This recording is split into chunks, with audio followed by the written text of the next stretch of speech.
Where are we now, Kevin? I'll wake you up. This is the Noth property. How do you spell that? This is that's with a K, K-N-O-T-H. This is Cane Run Creek, as it empties into Floyd's Fork. And the idea is you can paddle up Cane Run to this old ford where the farmer takes his tractor across and do your camping out on that big Crenshaw Island. If you want to build a facility like for bathrooms or showers, you can do it right up here. It never gets wet. And I still have access to a road and a ford, so I can have a mower and a trash truck and stuff get out there on the island. And this is going to be a canoe access area, so people will be able to park their car. That's right. And now, can they park their car and just walk over here and camp? Yeah. So it's like a walk-in campsite almost. That's right. And so, is this campsite going to be permitted, or is it right now open for whatever? Well, remember on normal pool, this creek is this deep, so it's not like it is now. And when you walk across that ford, it's a great place to get out of your canoe. Right. I think it's a great picnic spot here. There's a freshwater spring that flows out of the rocks. You know, you put a couple picnic tables overlooking the fork and the spring. It's just a great spot.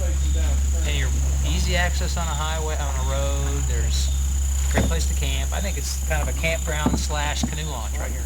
I think the spring is as much a draw as any of the camping or the canoeing for a lot of people. Yeah, that's right. We came up with a good idea for a 150-foot tower, if not a 100-foot tower in the middle of the island. Fire tower? So one of the big questions is, what is primitive and what type of infrastructure can be put into this spot, and does it need to be engineered, or can it just happen? And one of the suggestions, you know, this is all floodplain, so you can't build a building here, but it can be, is pit toilets allowed?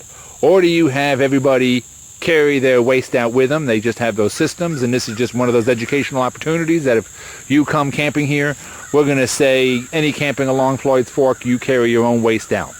And if that's the case, then no garbage, no human waste, no nothing. All you really have is urine. And I guess there's the question of structures and how many, because you are in the floodplain, you want to provide some infrastructure, but And you can do that. And you can do that here, but then it's a question of what type of structures you put in, and do you have to elevate them because you want to get them above the floodplain?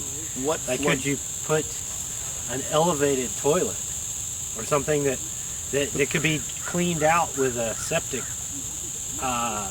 truck once a year or twice a year? Or I do like the primitive idea of leave no trace and be completely responsible.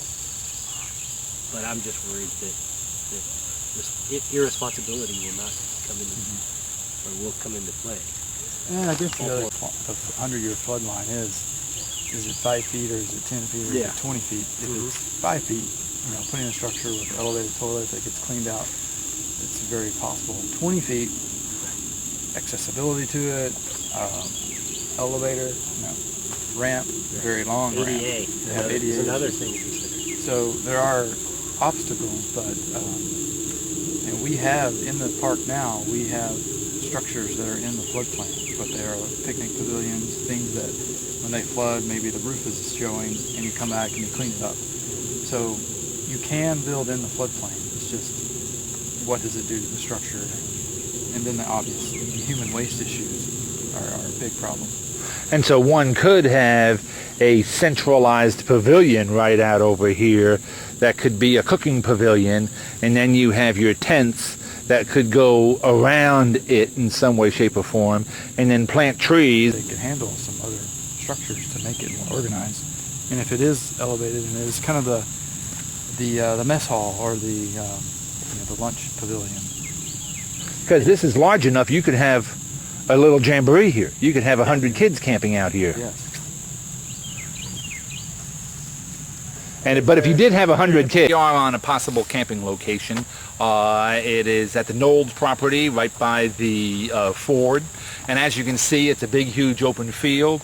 I'm making the recommendation that in addition to having some sort of pavilion that could be a centralized kitchen meeting spot for a group of kids that might have satellite little campsites around it. I like the idea of not camping maybe 10 feet apart from each tent, so you get a little bit of isolation. But in the center, have a big tower that could be 100 feet high.